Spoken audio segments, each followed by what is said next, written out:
शारदेव सवितुर्दुर्तानि परास्वे रुद्रं तन्नहास्वे ओम भर्गोऽस्य तुत्सवितुर्वरेण्यं भर्गो देवस्य धीमहि धियो न प्रचोदयात् ओम सर्वे भवन्तु सुखिनः सर्वे सन्तु निरामयाः सर्वे भद्राणि पश्यन्तु मा दुःखभाग् भवेत् ओम पूर्णमदः पूर्णमिदं पूर्णात् पूर्णमुदच्यते पूर्णस्य पूर्णमादाय पूर्णमेवावशिष्यते ओम शांति शांति शांति।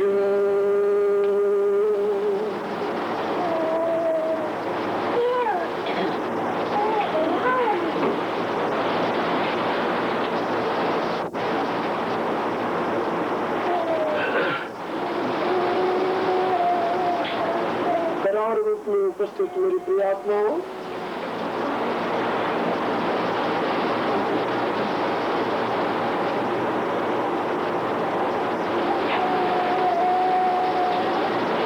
एक वर्ष पश्चात हम पुनः एकत्रित हुए हैं। पिछले वर्ष मैंने आप लोगों को गीता के 7वें अध्याय से संबंधित भगवान के दिव्य संदेश को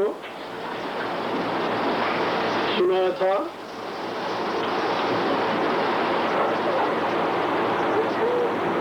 इस वर्ष यहाँ आने से पूर्व ही मैं सोच रहा था कि गीता का कौन सा अध्याय यहाँ पढ़ाया जाए। विचार में आया 3रा अध्याय। बाद में जो राजेंद्र मेरे पास गया और बात की तो एक आए उसने मेरे से कहा कि गुरु जी उसके 3रा अध्याय आप पढ़ाएं।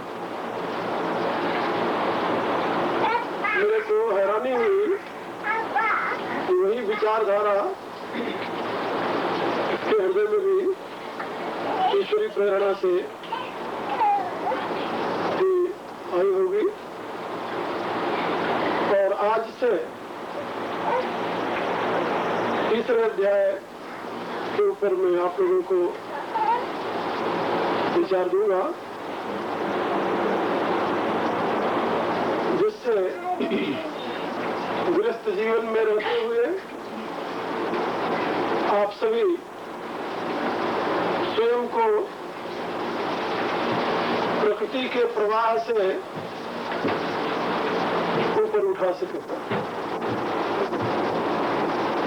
इसमें कोई संदेह नहीं कि हम सभी इस समय अपने देश से बहुत दूर बैठे हैं, अपने संस्कारों से, अपने एनवायरमेंट से, अपनी संस्कृति और सभ्यता से, अपने वातावरण से बहुत दूर है। फिर भी हृदय से हम सभी सदैव उसी वातावरण में रहने के इच्छुक हैं और रहते भी हैं।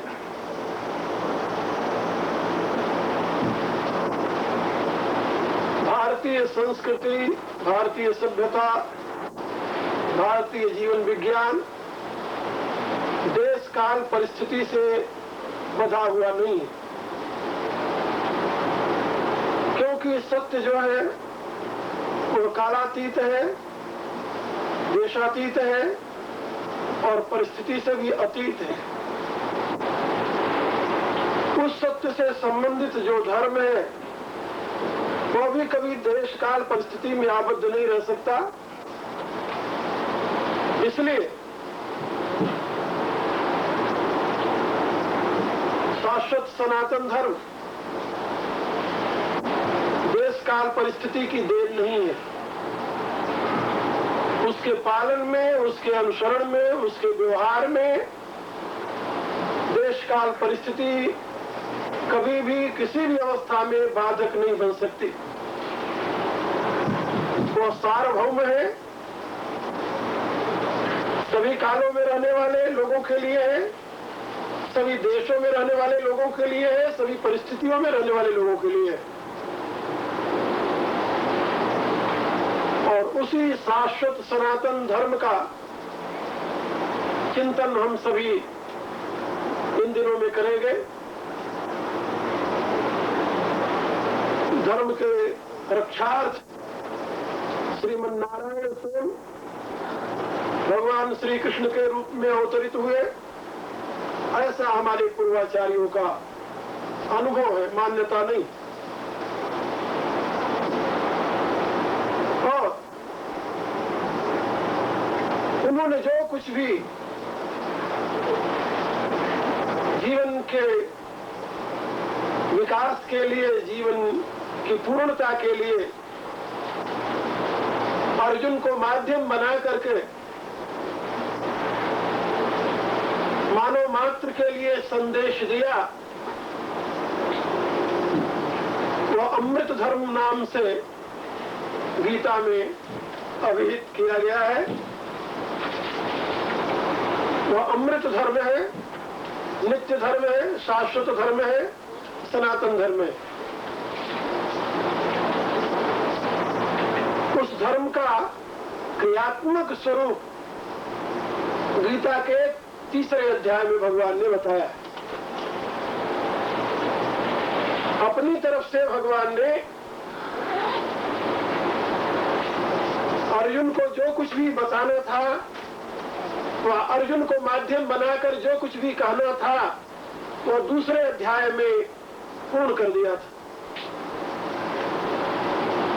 स्पष्ट शब्दों में उन्होंने कहा, एषा ते विहिता सांख्ये बुद्धि योगम तो इमाम शृणु। मैंने तुम्हें सांख्य बुद्धि की बात कही है और योग बुद्धि के विषय में अब तुम मेरे से आगे सुनो। बुद्धिया युक्तो या पार्थ कर्म बंधम प्रहास्यसि। जिस बुद्धि से युक्त होकर के तू कर्म बंधन को पूर्ण रूप से त्याग देगा, कर्म बंधन से मुक्त हो जाएगा, उस योग बुद्धि को तुम मेरे से सुन।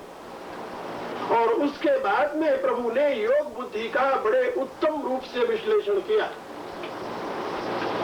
और योग बुद्धि को ही उन्होंने योग की संज्ञा दी और उसका नाम उन्होंने रखा समत्व योग। समत्वम योग उच्यते। और उसका दूसरा क्रियात्मक पहलू बताया योगा कर्म सुकौशलम। ये दोनों एक दूसरे से संबंधित है। जब आपका चित्त समत्व को प्राप्त हो जाएगा, गीता की भाषा में आपकी बुद्धि जब समत्व को प्राप्त कर लेगी, तो आप कर्म में कुशलता बरतेंगे।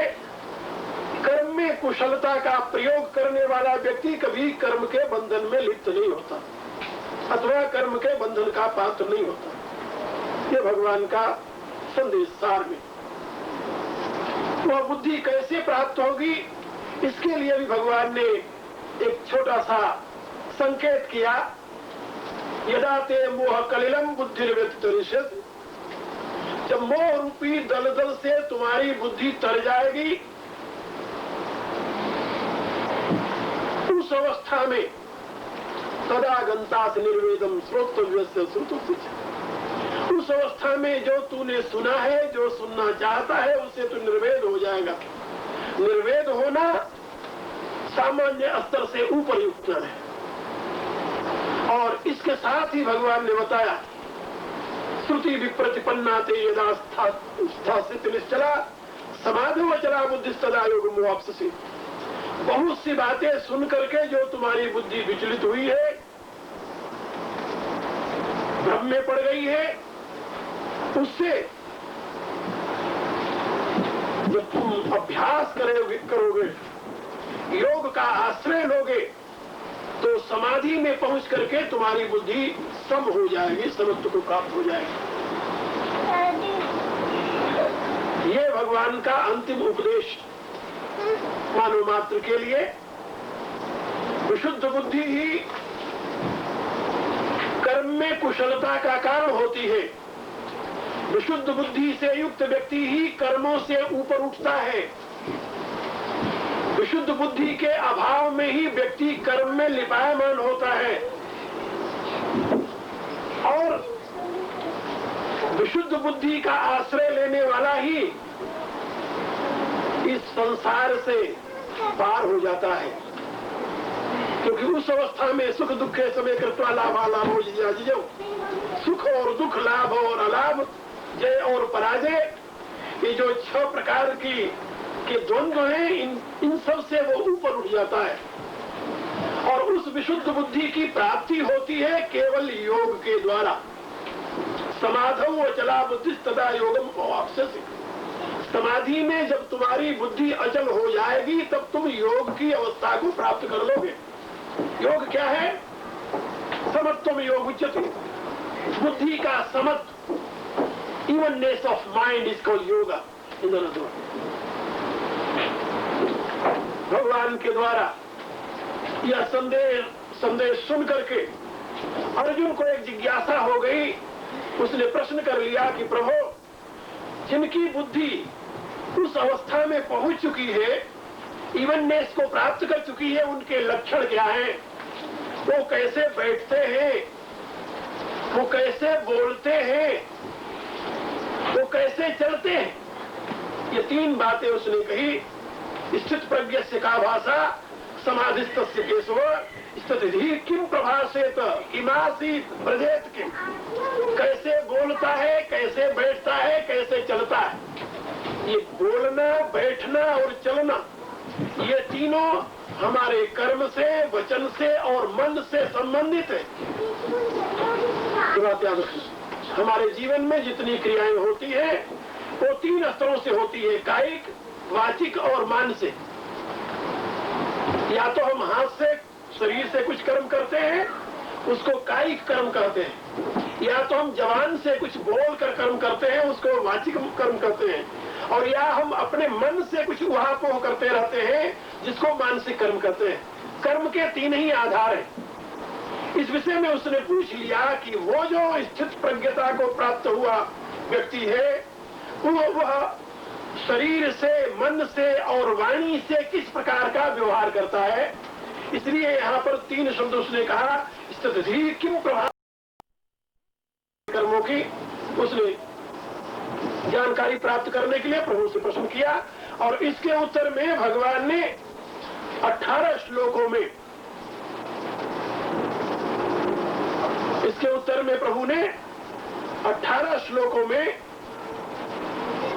गीता का आदर्श पुरुष जिसे हम कहते हैं उसका उपदेश दिया है और उसका एक अलग से नाम पड़ गया है स्थित प्रज्ञ दर्शन। गीता के 18 श्लोकों में स्थित प्रज्ञ पुरुष की व्याख्या है। वो अपने आप में आइडियल है, यूनिक है, पूर्ण है।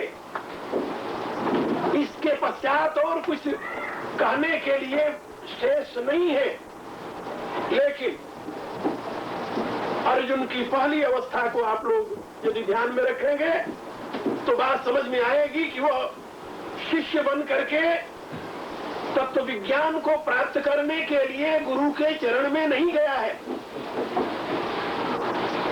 हमारे यहाँ उपनिषदों की एक प्रक्रिया है जिसमें शिष्य जिज्ञासा से अभिभूत होकर गुरु के चरण में तत्व विज्ञान को प्राप्त करने के लिए जाता है।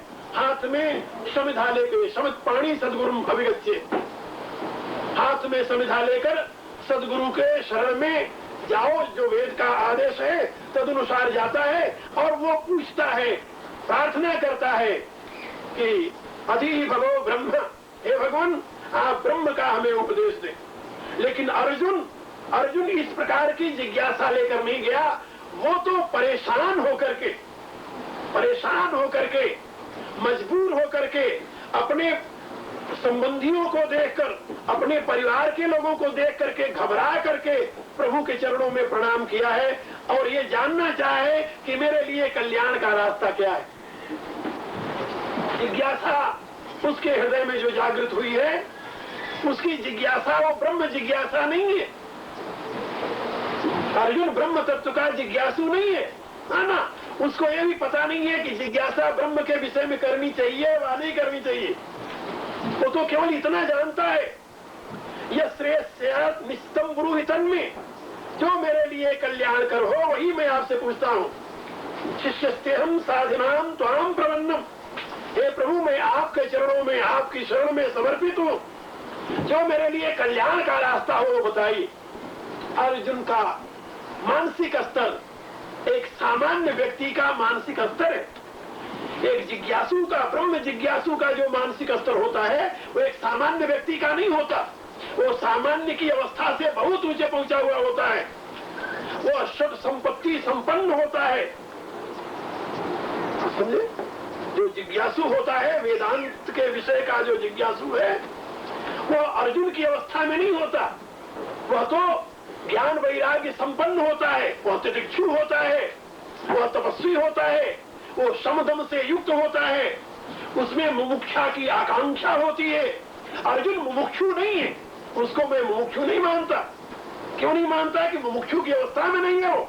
अभी तो रो रहा था, नहीं प्रपश्यामि ममापनुद्याद्योक मुच्योषणम इंद्रियाणाम अवाप्य भूमावस्पतमृतम राज्यम सुराणाम अपि चाधिपत्यम। हे प्रभु मैं तो ये नहीं समझ पा रहा हूँ कि मेरे इंद्रियों को सुखाने वाले इस शोक को दूर करने का क्या साधन हो सकता है। मैं जानता हूँ अवाप्य भूमावस्पतमृतम, यदि पृथ्वी का अकंटक आधिपत्य मुझे मिल जाए तब भी मैं इस शोक से बच नहीं सकता, और यदि हमें देवताओं का आधिपत्य मिल जाए तब भी हम इस शोक से बच नहीं सकते। इसलिए प्रभु कार्यपर्ण दोषोपहत स्वभाव पृथ्व्याम त्वाम धर्म सम्मूढ़ चेता, संकीर्णता के नाते, मोह के नाते, ममत्व के नाते हमारी बुद्धि जो है वो दब गई है, हमारा स्वभाव दब गया है। वो कहता है मैं क्षत्रिय हूँ, क्षत्रिय का स्वभाव युद्ध करना है, लेकिन मैं युद्ध करने के लिए तैयार नहीं। क्यों नहीं? कि मोह के द्वारा हमारी बुद्धि दब गई है। उपहत स्वभाव, उपहत माने ढक दिया गया है, उपहत माने दबा दिया गया है। तो कार्यपर्ण रूपी दोष से मेरा स्वभाव दबा दिया गया है नाथ। मैं इस काबिल नहीं हूँ कि मैं ये समझ सकूं कि मुझे क्या करना चाहिए और क्या नहीं करना चाहिए।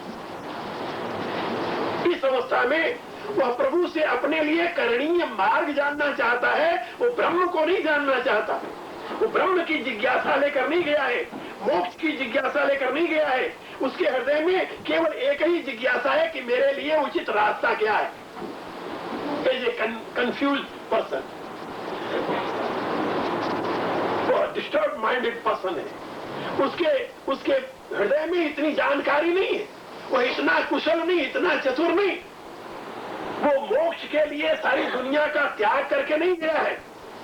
अभी दुनिया साथ है तो सोचता है कि नहीं नहीं, मेरे लिए ईश्वरी प्रतियोत्स्यामी पूजा रहा और सूदन, पूजा के योग्य जो मेरे गुरुजन है उनको मैं बाण से मारूं? नहीं, मेरे से नहीं होगा। नहीं, श्रेयो भोग तुम भैक्षम भी लोगे, मैं भिक्षा मांग करके जी लूंगा, लेकिन मैं अपने बाणों से इनकी हत्या नहीं कर सकता। वो इस समय ब्रह्म ज्ञान की जिज्ञासा लेकर के, मुमुक्षु बन करके मोक्ष को प्राप्त करने के लिए संसार को नश्वर समझ करके गुरु की शरण नहीं लिया है, बल्कि दुनिया से घबराकर, परिस्थितियों से पीड़ित होकर, एक असंभाव्य दृश्य को सामने देखकर, जिसकी कल्पना करके उसका सारा शरीर कांप रहा है। बेपथुश्च शरीरे में रोमहर्षस्य जायते गांडीवम संस्थे हस्ताक्तच्चैव परिदह्यते। मेरा शरीर कांप रहा है प्रभु, मेरे हाथ से गांडीव धनुष गिरता जा रहा है, मेरी त्वचा जल रही है। वो कहता मैं खड़े होने के भी योग्य नहीं हूं। ऐसी स्थिति में वह प्रभु से मार्गदर्शन की कामना करता है। तो अर्जुन की अवस्था एक सामान्य व्यक्ति की अवस्था है, एक जिज्ञासु की अवस्था नहीं है, मेरे कहने का अभिप्राय। इसलिए जिस स्थिति में अर्जुन था, मोस्टली उसी स्थिति में आपको 99% लोग मिलेंगे। 99% people you will find same minded person as Arjun was. इसलिए अर्जुन की समझ में यदि भगवान का दिया हुआ दूसरे अध्याय का संदेश नहीं आया तो ये कोई आश्चर्य की बात नहीं है। लेकिन भगवान ने कोई ऐसी बात नहीं की जिसको मिक्सचर बता रहा है कि आप तो कंफ्यूज कर दिए प्रभु, आप तो मुझे क्लियर नहीं बताए। अर्जुन जो तीसरे अध्याय में प्रश्न करता है कि प्रभु आपने मेरे को तो भ्रम में डाल दिया, आप मुझे एक रास्ता बता दीजिए, मेरे को क्या करना है। भगवान ने उसे एक ही रास्ता बताया था, दो रास्ता नहीं बताया था। उसे बताया कि एक सांख्य बुद्धि है, दूसरी योग बुद्धि है, और ये दोनों बुद्धियां अलग अलग नहीं है। सांख्य निष्ठा और योग निष्ठा दोनों अलग अलग बुद्धियां नहीं है। फिर ये बुद्धि के दो स्तर है, भगवान ने दो स्तर बताए। First you should think that your body is मॉर्टल and your real self is immortal. Be aware about it. Then you should put your energy into work. When you will act according to that, then you will be no. तुम अपने चित्त को इस अवस्था में डाल देते हो तो। लेकिन अर्जुन को ये बात समझ में नहीं आई। उसने ये सोचा कि भगवान ने मेरे लिए दो रास्ते बता दिए। He didn't understand this philosophy, and he was thinking that God told me so many things, and he told me two different ways, Sankhya way and Sankhya Nishtha and Yoga Nishtha. So he must tell one way. I can't follow both. भगवान कहते हैं कि मैं तेरे को एक ही बात बताया है, दो नहीं बताया। बुद्धि के दो स्तर हैं। Because when you are realizing something, anything, when you are realizing that this is fact, but when you will go, you will enter into action, it is very difficult to put all ideas in that action. Because means of actions are very limited, but means of knowledge is not limited. Knowledge is very vast. In your mind you can use your hand, how many people you can embrace? Only one or two or three. But in your mind, you can embrace all in one. So it is impossible to put whole knowledge into action. Very next to impossible. Okay? So, Lord Krishna taught two different stages of wisdom. First stage is Sankhya Nishtha and next stage is Yoga Nishtha. Yoga Nishtha means how to put that knowledge into action. This is called Yoga Nishtha. And Sankhya Nishtha means how keep our mind in that state when we enter into action. Two different levels of our thought, our intellect. We don't think that these are two different nishthas, different paths. No. And Lord described all these things in third chapter. And he told, no, this is not two. It's two nishthas. Lokesh means dvidha nishtha. Dvidha, that is one, but two levels. Okay? And same knowledge, same intellect, same wisdom work in two levels.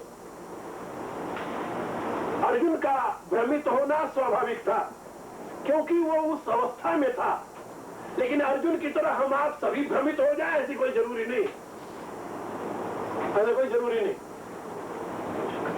लेकिन अर्जुन के उस प्रश्न ने एक बहुत बड़ी समस्या को, एक बहुत बड़ी बुद्धि को सुलझा दिया, एक बहुत बड़े यानी रहस्य को उद्घाटित करा दिया, जबकि उसने भगवान से पूछ लिया कि प्रभु आपसे मैंने बात कही थी कि मेरे लिए जो कल्याण का रास्ता हो वो बताइए, लेकिन आप तो मेरे सामने दो बातें रख दिए। तदेकम बद निश्चित्य, इसलिए है प्रभु उन दोनों में से एक ही रास्ता हमें बताइए, दो नहीं। क्योंकि दो रास्ता तो उसके दिमाग में भी आया था। सोचता है दो रास्ता तुम्हें भी जानता हूं, एक रास्ता इनसे युद्ध करना और दूसरा रास्ता भिक्षा मांग करके पेट भरना। बिकॉज he decided first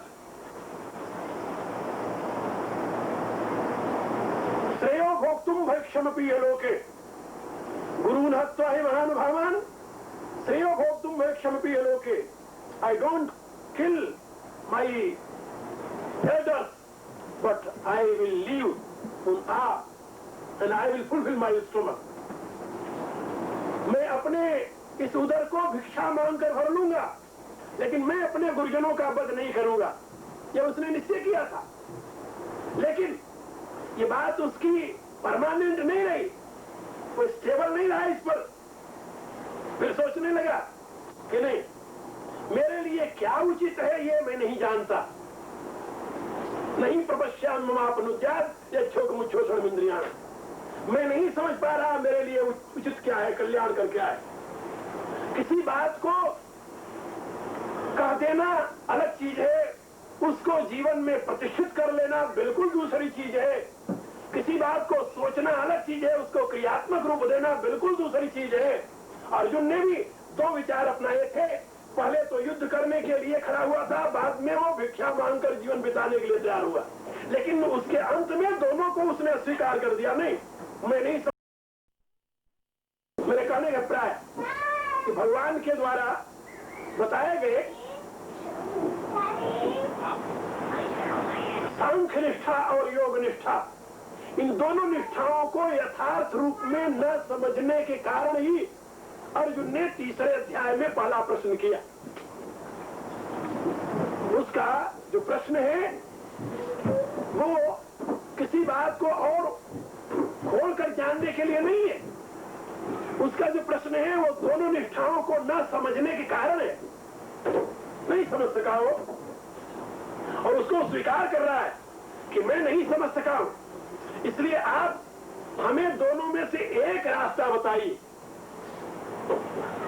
तदेकम वद निश्चित्य येन श्रेयोहमाप्नुहि। इन दोनों में से मुझे एक रास्ता बताइए जिससे मैं कल्याण को प्राप्त कर सकूं। भगवान कहते हैं, अर्जुन मैंने तुम्हें एक ही रास्ता बताया है, दो नहीं बताया। ये बुद्धि की दो भिन्न भिन्न अवस्थाएं हैं, और सृष्टि के आदि में ये दोनों निष्ठाओं का संदेश मैंने दिया। इतिहास की दृष्टि से गीतोक्त कर्मयोग का दर्शन हमें उससे पूर्व के ग्रंथों में इतना स्पष्ट रूप से नहीं मिलता। इसको मैं और स्पष्ट कर दूं आप लोगों से। गीता में भगवान ने जिस कर्मयोग की व्याख्या की है, उस कर्मयोग के विषय में इतने स्पष्ट रूप में हमें गीता से पहले के ग्रंथों में वर्णन नहीं मिलता।